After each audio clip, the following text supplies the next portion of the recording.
Welcome to another episode of The Brand Called You, a podcast and podcast show that brings you leadership lessons, knowledge, experience, and wisdom from thousands of successful individuals from around the world. I'm your host, Ashutosh Garg, and today I'm delighted to welcome a very accomplished entrepreneur from the world of technology, Mr. Kristian Poliszczuk from Coventry, UK. Kristian, welcome to the show. Thank you for having me. Good morning. Hey. Kristian is the founder and CEO of the XRPayNet crypto project. So, Kristian, let's start by asking you about the XRPayNet.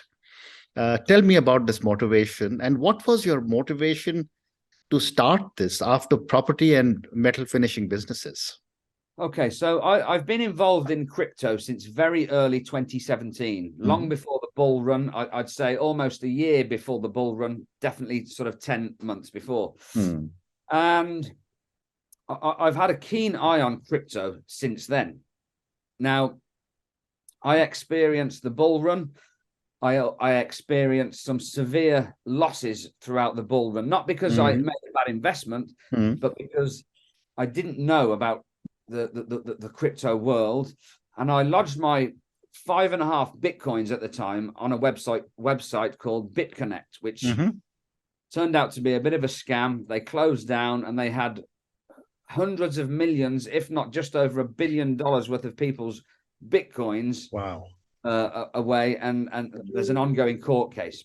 So that's how I got involved with crypto. But my project itself, XRPayNet, look, everybody thinks that crypto should be mainstreamed. I believe that crypto can only be mainstreamed if it works in harmony with local fiat currencies.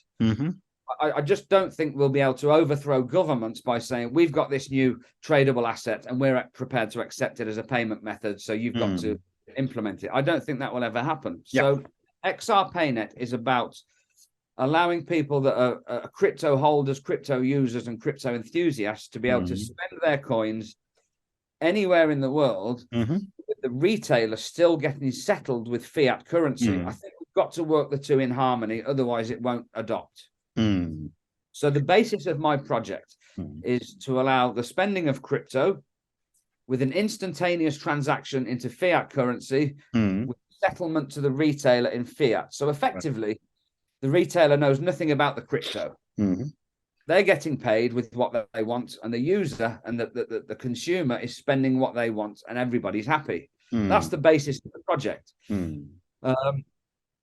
So we are now, we've just hit our first birthday on November the 21st. Okay.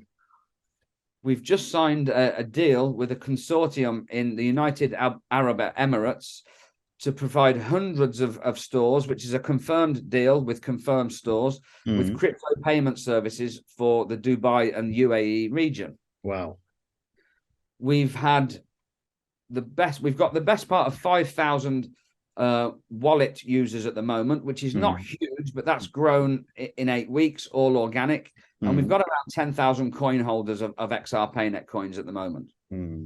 So 2023 really is going to be our major breakthrough year based on what we're seeing at the moment.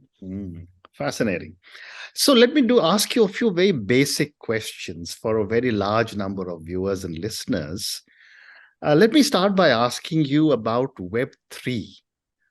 Which is where crypto is sitting and with being used. How is Web3 different from Web2? Okay, so Web3 is exactly as it says. It's third generation of the internet. We start by looking at Web1, look at number 2, and then how number 3 is different. That's the best way to do this. Okay. So Web1,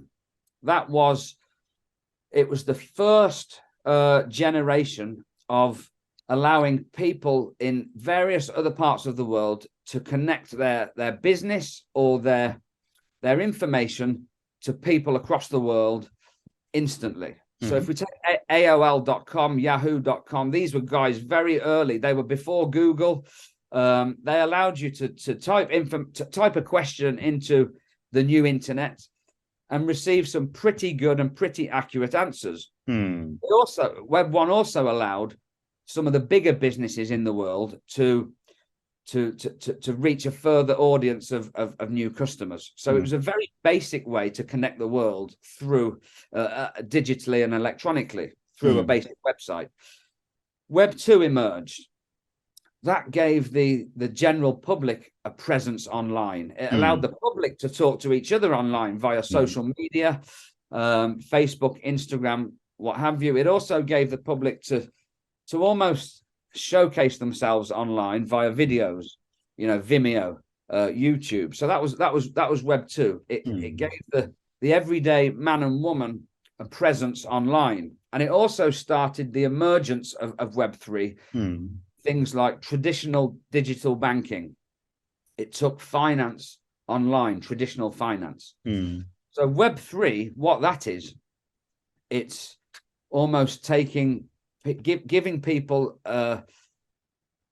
digitalizing their entire life online.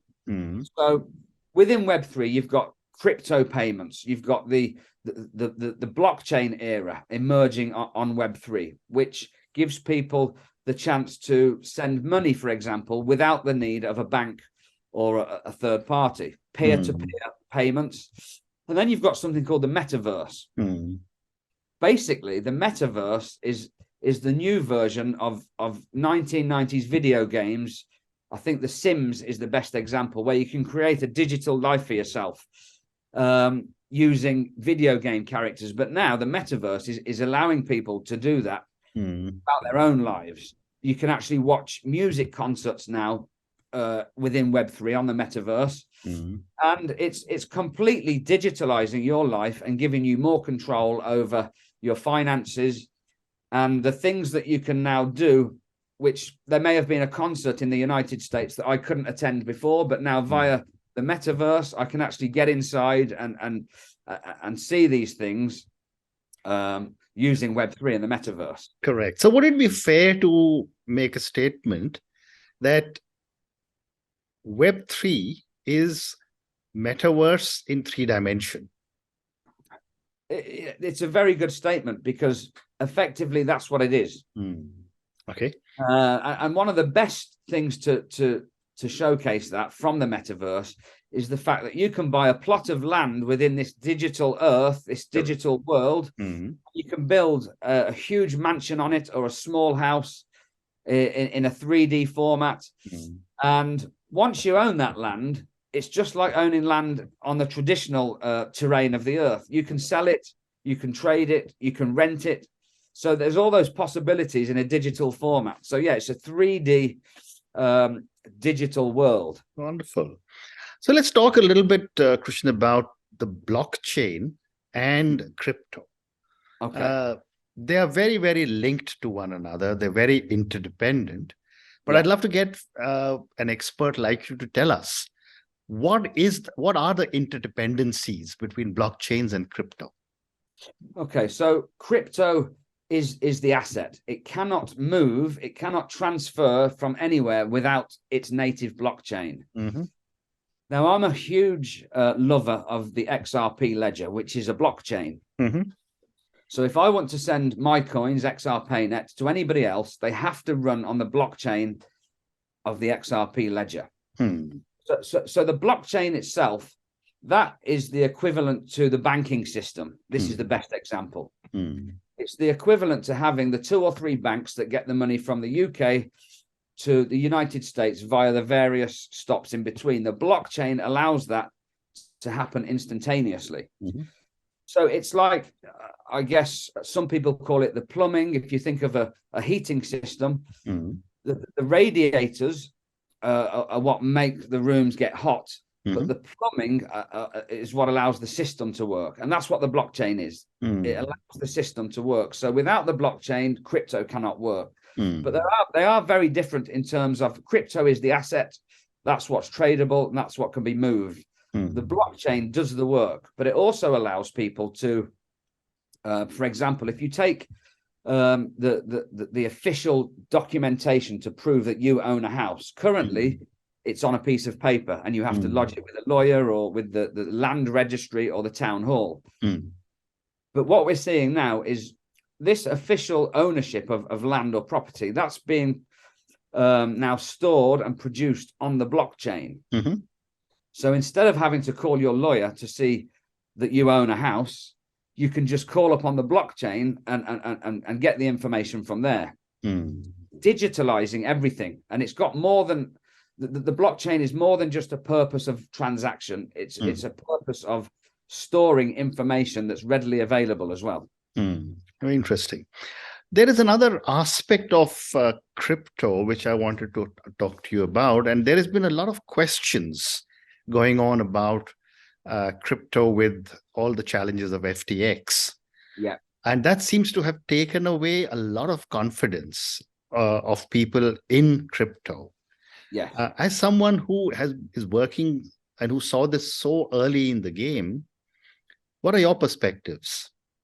Okay, so it's a good question. And I actually want to highlight, as a company ourselves and many other projects in crypto, we get called a scam every single day. That's just what people do in crypto. Now, people across the world call crypto in general a scam. And my answer is, the crypto is not the scam, it's the people behind it. So FTX was not a problem. It was a great leading world crypto exchange. So that was not the problem. It was the people behind it that were the problem. And the huge sums of money affected the judgment of these people. So what I would say is, when you're looking at a project, research as much as you can the people behind the project, because the project is not the problem, it's the intentions of the people that cause the issues. Crypto is fantastic for the world, but it's just like any industry, there's not always people that have got the same frame of mind as somebody that's honest. Very well said. You need to be careful. Very well said. I mean, what you're really saying is that it's never the technology which can have any mala fide intent. It is the people. Exactly. And that's where it went wrong. But moving on now, there is also a lot of debate about the privacy issues that arise out of the open platform of a blockchain. Yes. What are your thoughts? So on the blockchain, like with a bank statement, you can see yourself what transactions you've done. The bank can see it, and so can you. Correct. Or in fact, anybody that hacks your account can see it. The blockchain allows anybody to type a wallet address in, a crypto wallet, type it into the data center almost of that blockchain, and you can see every single transaction that has happened from that wallet. But that's a great thing, because if I've sent you some money and you say you haven't received it, I can check on the blockchain whether you've received it or not. What you can't do is see, in most instances, you can't see who the money belonged to and who it was sent to. So that's your privacy. You can't start broadcasting people's names, because it doesn't work like that, but you can see the transaction that happened. So there is a good privacy element. You don't have to show who you are, but you can prove a transaction. Interesting. Certain coins do exist, though, that block all data. So they're called privacy coins. But the governments now are clamping down on these, and rightly so, because if something is genuine, it should be above board, and you should be able to have a look into it. Correct. Well said. The other thing that I wanted to get your perspective was that what are some of the vulnerabilities and challenges that you think could come up in the blockchain? Okay, so vulnerabilities. Like the traditional world, there's always that possibility of a hacking somewhere along the line. It happens with normal bank accounts. You can have fraud done on your debit card, and crypto has proved to be no different up until now. There's been websites that have been hacked, but like I said earlier, BitConnect, for example, people stored their wealth on BitConnect, and BitConnect closed down as a business, and people lost everything, including myself. I lost $120,000 worth of Bitcoin. Wow! So that is the vulnerability. It's the negativity and the dishonesty of the people. Again, the people behind the projects. It's not the actual, it's a very secure system to send value, but it's the people with malintent that are the vulnerabilities. But then tell me, with governments not yet supporting crypto, and when experts like you can also lose money, how does the common man or common person get confidence in putting money into the various kinds of Bitcoins or the crypto projects? It's a very good question. And I think the way to judge that is, I'll use my project as the example. We've just signed a deal, like I said, with hundreds of stores in Dubai to offer crypto payment services as requested by the retailer. So if we're building tools of that nature and putting them in stores and earning revenues from each transaction, you've got to question, would these guys do anything to mess that up? And the answer is, we wouldn't, because if we're going to process, according to the calculations we've done, around about $14 million of transactions per month for the first 3 months, there's no way we're going to jeopardize that. By scamming somebody out of a few pounds or dollars. So the answer to the question is, have a look at what a project is doing before you decide to invest in them or use their technology. If they're doing great things, the chances are they're not going to do you anything wrong. Well said. And from the perspective of the average consumer, and you said you will be soon in 5,000 odd stores in the UAE. How would it work? I mean, like I walk up to a store with my credit card and I swipe my card and I make my payment. Would I have a digital wallet where I'll be storing XRPayNet coins, which would then be used in the store? How would that work? Exactly. So what you'll have our mobile app. Now, the best way to do in-store purchases will be via the digital version of the debit card, which is stored inside the app.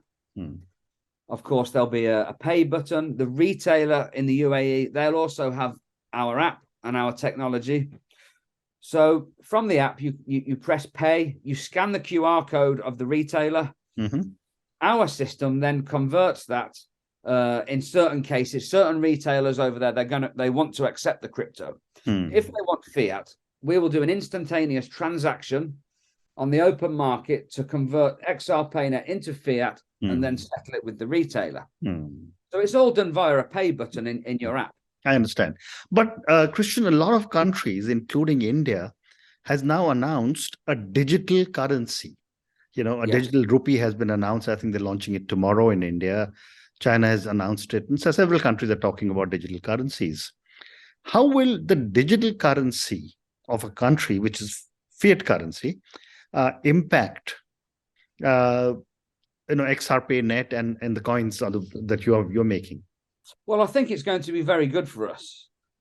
And what's interesting, actually, the digital currency of India or anywhere else in the world, they have to run on the blockchain as well. So that goes back to your blockchain question. Correct. How important is it? So, but leading on to how will it impact our project? If countries are digitalizing and tokenizing their currency, means people will be used to that method of payment, which is great for us because our system not only has the debit card and paying with crypto, we're going to build in a buy now, pay later. So it's a credit function of our business, which governments and countries, I'm sure, won't have.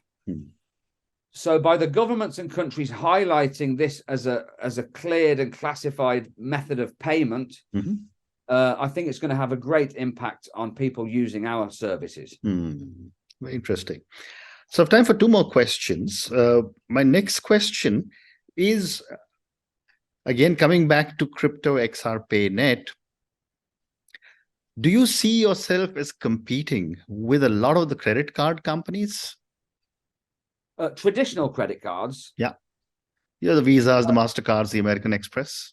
Well, no, I don't, because in order to facilitate retail settlements, we have had to partner with one of those named card providers. And this is what I mean about working in harmony. We're not trying to overpower Visa, MasterCard, or American Express. It probably could be done over a 30-year period, but that's not what we're trying to do. We're trying to harmonize a crypto spending process by using tools that already exist and that people are already used to. There's an infrastructure in the whole world for millions of Visa and MasterCard outlets. So we're going to work with those in order to produce our crypto version. Wonderful. And my last question, you, Kristian, and this is for the many, many people who will listen to our conversation. Based on your amazing understanding of blockchains, Web3, crypto, your own company, XRPayNet, and your own journey, what would you say are 3 lessons or 3 learnings you want our viewers and listeners to take away from this incredibly new and exciting technology that is coming into the fintech space? Okay, so the first thing I would say to somebody is, if you're just if you're not intending to become a project founder in crypto, that doesn't matter. You can be a retail user of crypto, which is great, but start the process now. Because if you don't start the process now, when it becomes something that's happening every day and you may be getting your monthly salary paid in crypto, you won't know what to do then. Correct. So start the process now and you'll be very educated, ready for then. The second point I'd like to make is for somebody that may want to start their own project. My advice is there's no point just thinking I want to start a crypto because I know how to do it. You need a good use case for that crypto. There's 23,000 cryptos in the world now, believe it or not. And I would say 90% of those probably don't have a good use case, so that the coins have been created and the coins exist just for the sake of having coins. So always have a good idea to support your project, which has got more chance of making it successful, because without a project, a coin really is useless.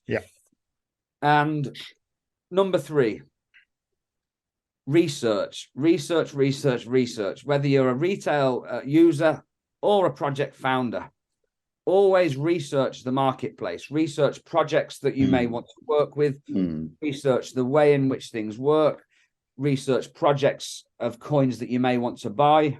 Just educate yourself on everything that you do, because as I said, I am now a crypto founder and I have been for a year, but before that I was a good investor, I thought, in property and things, but I still got burned with crypto. Very so interesting. Everything is about research. Very interesting. And on that note, Kristian, and your 3 amazing lessons, if you're a retail user, make sure that you understand crypto, start now. If you're looking to do a project in crypto, you must have a good use case. I had no idea, but thank you for telling us there are 23,000 crypto coin organizations in the world, and nobody knows how many will survive, and nobody knows how many founders may have a different intent. And third one you said was research. Thank you so much for speaking to me about your own journey. Thank you for talking to me about XRPayNet. Thank you for talking to me about Web3, Web2, Web1, about blockchain, about the metaverse, and about crypto. Good luck with your launch in Dubai. I'm go there very often. I look forward to looking out for XRPayNet. And thank you for speaking to me. Not a problem. Thank you for having me on the show. Thank you. Thank you for listening to the Brand Called You videocast and podcast, a platform that brings you knowledge, experience, and wisdom of hundreds of successful individuals from around the world. Do visit our website www.tbcy.in to watch and listen to the stories of many more individuals.